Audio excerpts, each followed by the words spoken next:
All systems ready.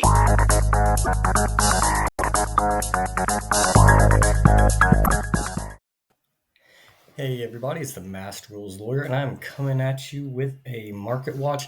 Today is May 22nd, which is the release date for Rarity collection in North America, and we're gonna touch on some of those things once the uh, prices kind of settle and we kind of get a better idea of what things are going to look like. So I'm not really going to be going into Rarity Collection 2 today. Instead, I want to look at a few other things that are going on in the market that maybe aren't being talked about as much by some of the other market watches around. Um, Big ones that I really want to start out with. There's two that I really want to focus on because I've just been waiting for these two to shoot up in price because people have just been sleeping on them, and it's vaguely reminiscent of Typhone whenever it came out. At first it was pretty undervalued. I think it dipped as low as like 13. Um, and people just were not paying attention to the card, and these two that I'm going to be talking about initially I think are kind of on that same wavelength. The first one I would talk about is Diabelle's the original Sin Keeper.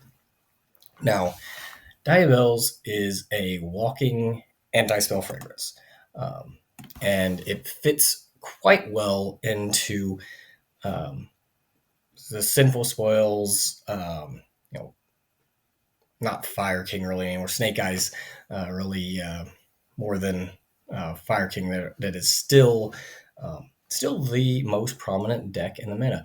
A lot of people kind of want to ignore that fact that is still the most top performing deck because I think people just kind of got sick of it and hoped it would go away with the ban list. And no, it's still a very strong deck. Losing Warlord Savage and Baron, it hurt all decks, and it maybe hurt Snake Eyes a little bit more because it made its end boards not so scary, but it's still the top performing deck. And Diabelle's is a card that can be special summoned um, just from having a Sinful Spoils card in your graveyard, which that's the searcher that you're going to have in your graveyard if you're playing Snake Eyes.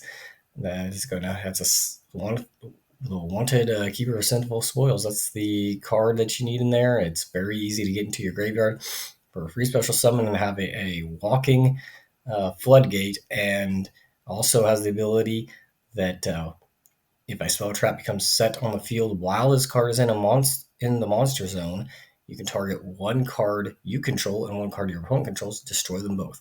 So it's also a great way of getting rid of a particularly pesky back row or something along those lines, field spells that are problematic right now. People are sleeping on this card. It's amazing. And not only is it a great card for Snake Eyes, but it's a great card for Kashtira. Any Kashtira deck that is um, running Kashtira Birth can normal summon this because it's a level 7. So I don't know if people are just ignoring it because um, it's an illusion and people are, just thinking that, oh, you need to try to force it into an illusion deck. But I don't know. It kind of baffles me that this card is sitting at $12 when it should be much higher. As soon as people realize the potential of this card is going to shoot up. And the second one that people are just really sleeping on is Verudris. And maybe not quite as much. I mean, it is slightly higher, getting sales of 15, 13, 14. Now, Konami just banned our two easiest to summon Omni Negates, and they gave us another Omni Negate. And maybe you guys are thinking, oh, this is two plus level 10s. How are we going to make this?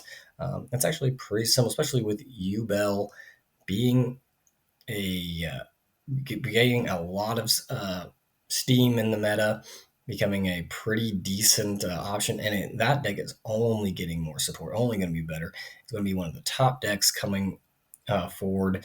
And this is going to be really easy to make in that deck. And there's, of course, going to be other level 10 decks down the line. I mean, there's other ones out there right now that can take advantage of it. And if you want to focus and try to make your deck be able to make this card, it is certainly possible and worthwhile, honestly, because it's one of the strongest monsters in the game once it hits the board. It's an Omni Gate, and it can also you can also detach a material from it uh, to negate the activation of a card, and then you can detach one material from the card to destroy another card in the field. So it is an Omni Negate because to negate the activation of any card or effect, and you can destroy one card on the field on top of it. That is amazing. And this is, it's once per turn, but you can um,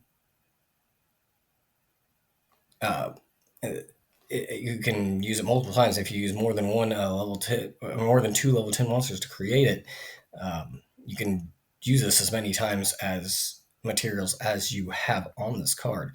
Um, and another effect on it is when it's destroyed, you can destroy another card on the field. So you get so much value out of this thing. It's just an amazing monster, and people are just ignoring this.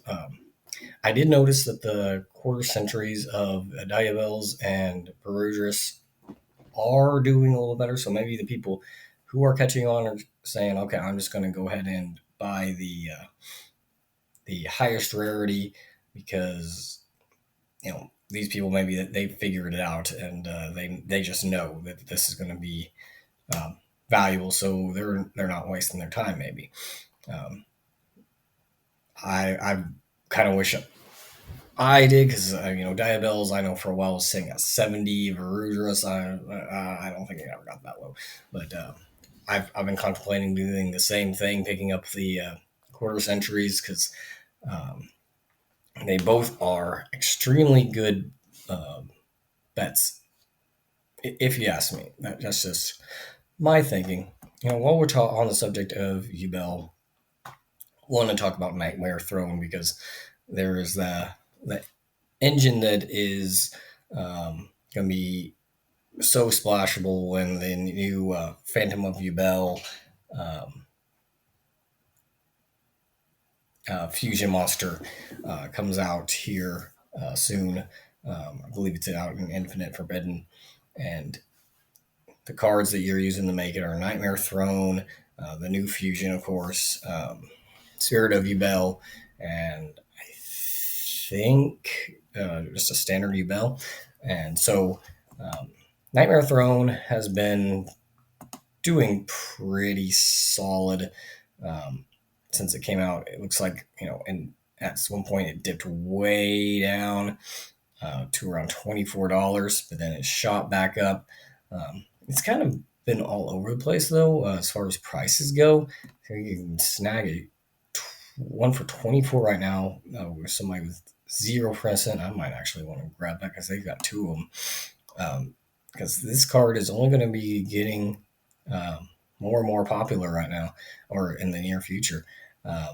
So I'm not going to close out of that. I might snag those if they're still here by the time I'm done with this microwatch. Yeah, great card.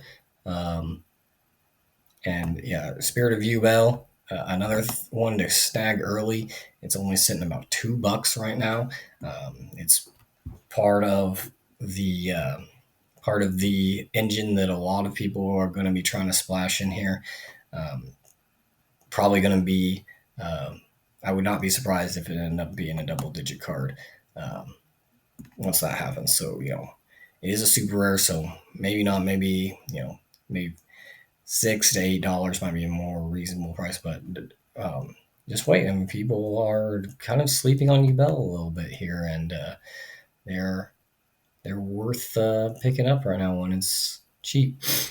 Another thing I want to look at while we're talking about cards that are being slept on is Dimensional Barrier, the Quarter Century Rare.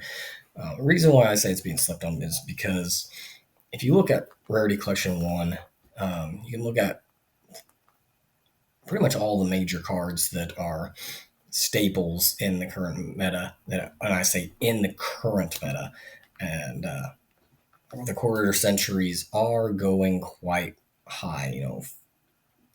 $50 plus. Dimensional Barrier is one of the few that is in this meta. Almost every deck is side decking it, if not maining decking it, and it's still sitting at around $33, $35, or somewhere in that range. This is a card that I mean I'm of the opinion that once Rarity Collection's been gone for a while, and you're no longer seeing these 25th anniversary, quarter century rares anymore. All of those are going to be good investments, and they're only going to keep going up unless Konami does something like, oh, we're going to reprint Rarity Collection 1, which after the announcement of reprinting Retro Pack, I'm not. I mean, it wouldn't shock me, but I don't think they're going to do that. At least not in the near future. So at least, for the semi near future, I think this is a really good investment. You can't really go wrong. And, if you want to bring out your deck with Dimensional Barrier, best way to go. And it goes similarly for Called by the Grave. It's the other one that is. I mean, everybody runs Called by the Grave. It is a one of, but it is a card that could very easily go up in price to match all the other staples that are in the meta right now. And right now, I don't see it going down. It's been pretty stagnant here. You see, it was up higher and then came back down. I think this is the cheapest you're going to get it. If it's a card that you want to pick up, I think now's the time. I'm sorry if I'm sniffling, guys. I've got bad allergies, so they're killing me right now. Effect Veiler is another one I want to look at, and I want to look at this because that's kind of on the theme of what I was talking about. Everything in the format has been been high, and Effect Veiler's been on a little bit of a rise. Because it was up, not too long ago, sitting around the 95 mark, and then I saw it dip down all the way to like around 50 just earlier in this week. But now people are again realizing that, hey, Veilers are, still good this format, and they're starting. It's on its way back up, and it's Veiler. And unless you want to show up for the Starlight, this is going to be the top rarity. So you might get lucky and it might dip down again. I don't think it's going to. It's on its second leg up right now. I think if this is as cheap as you're going to get it for a good while, if you want it, I would grab it. I don't think you can go wrong with this. And there's Pile of Prosperity. So this one's a little bit of an anomaly from what I was talking about because it has been sitting a little bit under 50. I said like all the other staples have been above 50 pretty much, if not significantly higher. Product of Prosperity has been one where I get why people aren't wanting to go in on this. For one, you've got the Starlight, which is not so much more that it's not more appealing to a lot of people. I mean, if you're going to spend the money, a lot of people are thinking like, well, the Starlight is, pretty cheap right now. Let's just go out and grab the Starlight. Um, the other camp of people I think are afraid to invest in Product Prosperity, and I'm one of them. I wanted to uh, grab a quarter century just because I'm trying to pick up any good quarter century deals that I can from Rarity Collection 1. And Pot of Prosperity gives me pause because it's just one of those cards you never know when it's going to get on the ban list, when Konami's going to do a random hit. It's one of those that every ban list you are a little surprised that it didn't get touched, or at least you wouldn't be surprised if it did. So that's why I think it's sitting around this price. Also, Pot of Prosperity is a 3 of in most decks that are running it. Um, Maybe not, people don't want to invest so much in something that they're going to have to pick up 3 of. I mean, that's not a great reason for a lot of cards, but for a card that's could possibly be getting a limit or ban at any time, yeah.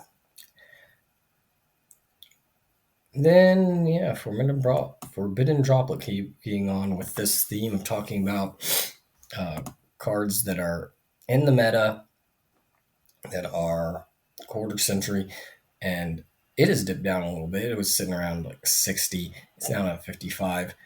Um, it's been gradually going up. You can see that it goes up, it goes over, up, down a little bit. I think it's on. I mean, everybody's running Droplet right now because it's an answer to Tempai. It's answer to a lot of stuff. One of the It's a good going first and a good going second card. Um, yeah, Droplet. The only reason I would say not to invest in it is if you want the ultimate rare. Otherwise, it is a card that I think is going to keep going up in price.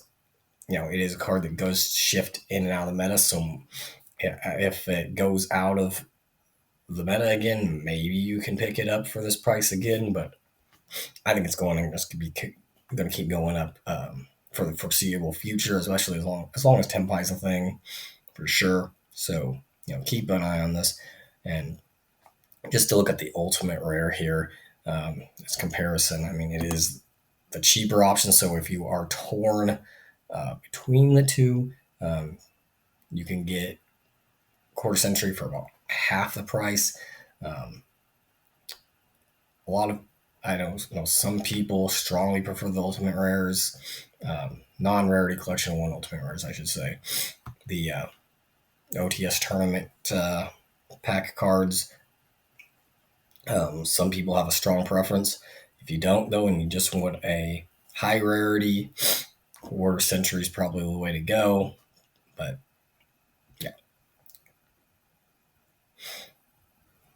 And then I want to look at, like I said, I'm not going to go into what Rarity Collection is doing itself, but I do want to look at a few cards that are being affected by Rarity Collection. As you can see, Starlight Rare Access Code Talker has just been on the plummet here, um, just solidly. So part of that has to do with Rarity Collection 2. Part of it was just losing value anyway, because Rarity Collection 1 kind of made people lose faith in their Starlights. So, I mean, going back a year, it was up around $500. So it has gone down dramatically since Rarity Collection 2 got announced, and that announced that it was getting a quarter century. But it is holding pretty good at 200. All I can say about these is I think people have learned their lesson a little bit more about Starlights since Rarity Collection 1 was announced, and people just started, fire selling their Starlights because they look so similar to a quarter century. To the collector who really wants the highest rarity, I think Starlights are still well worth it.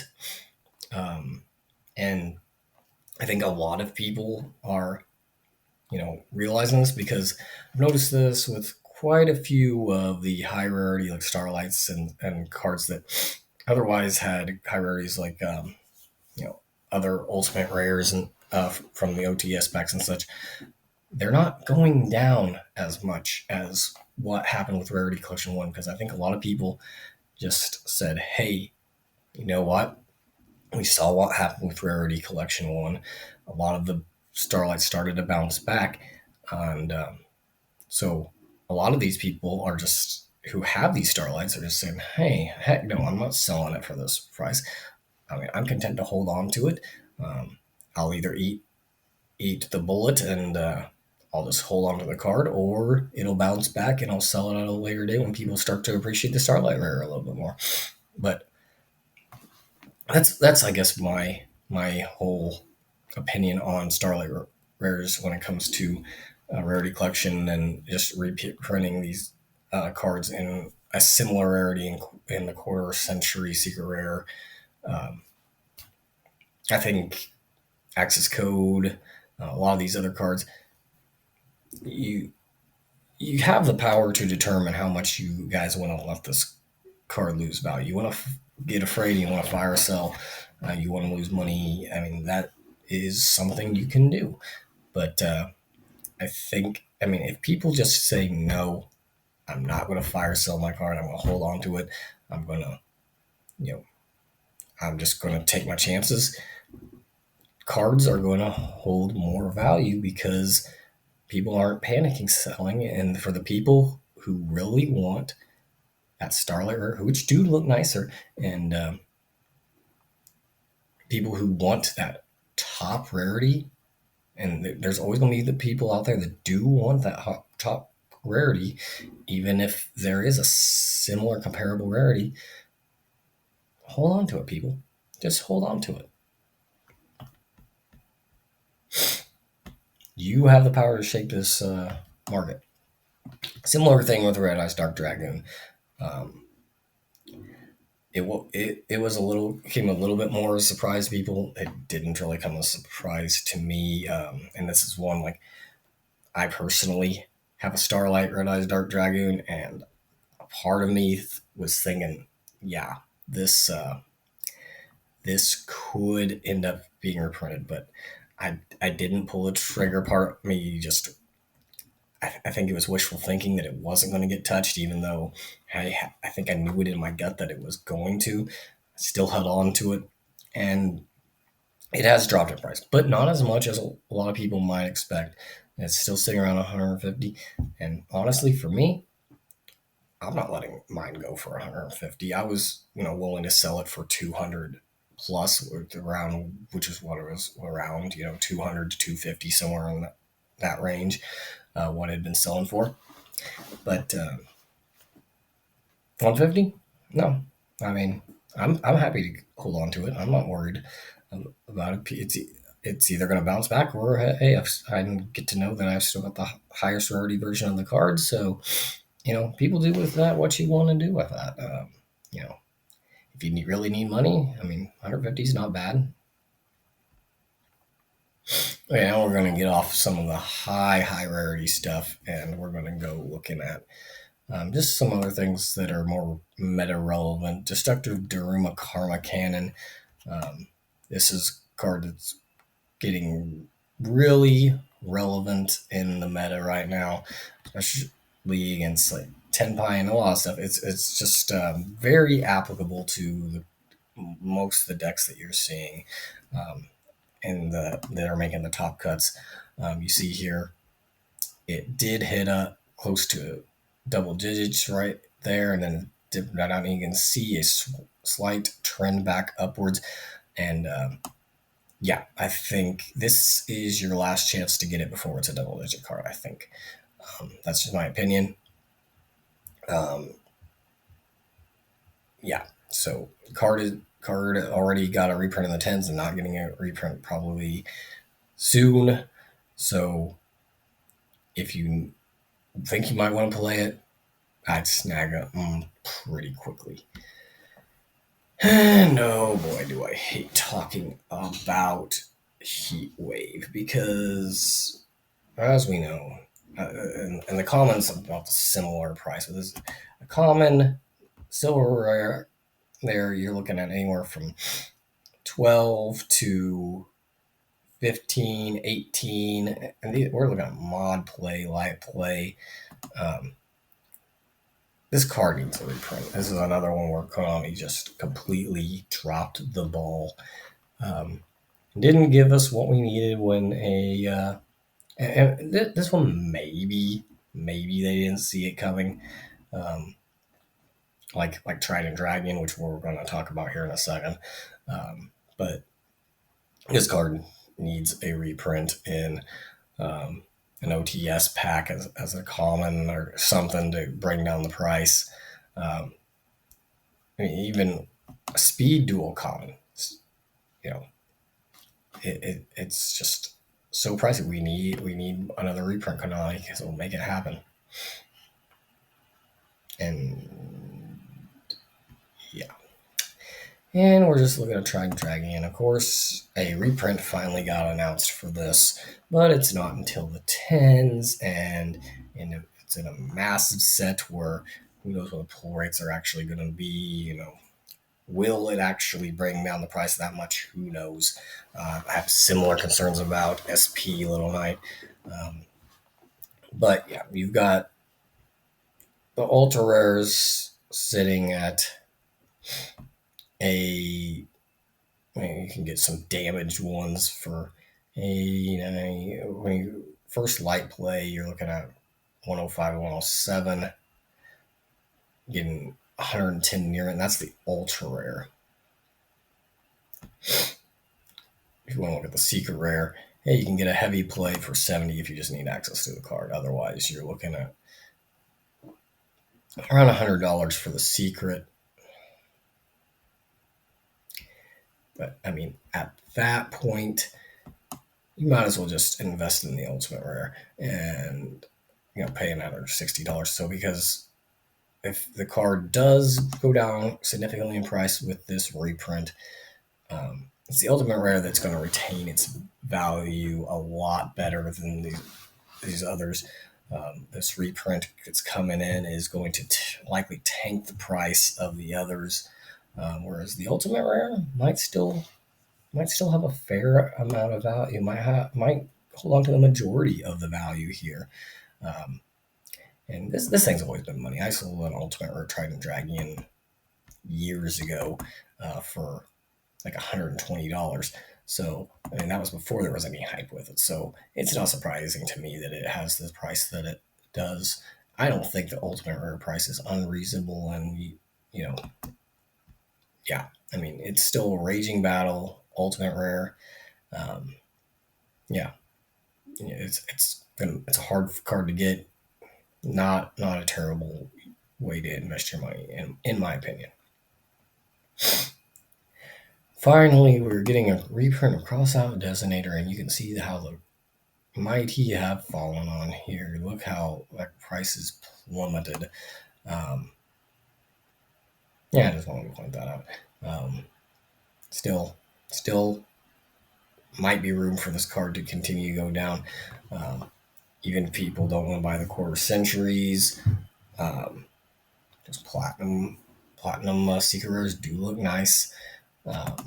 So I could see a lot of people going for those as their go-to rarity. We'll see where they end up landing in price. Then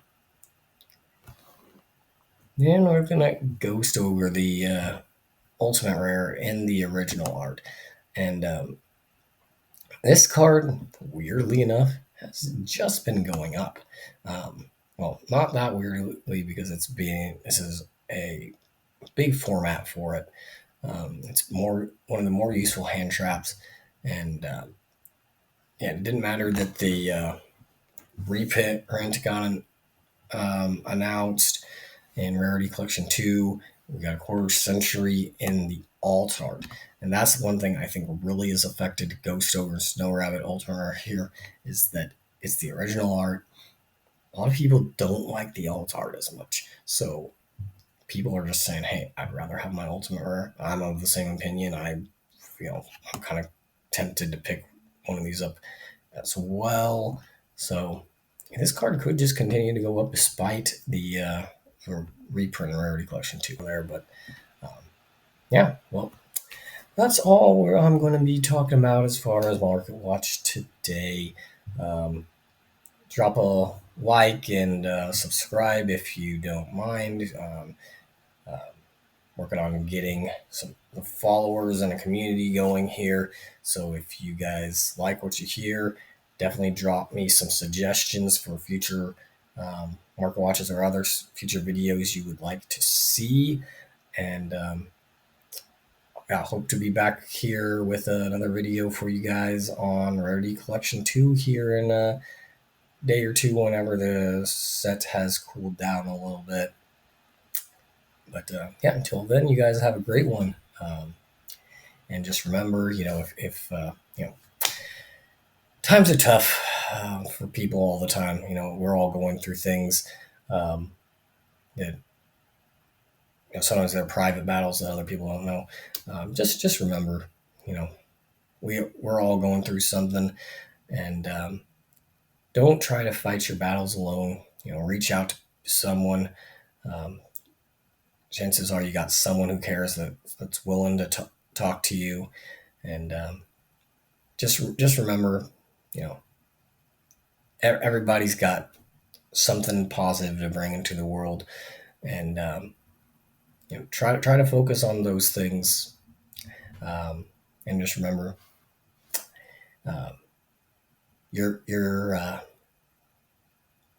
you're worth something to somebody.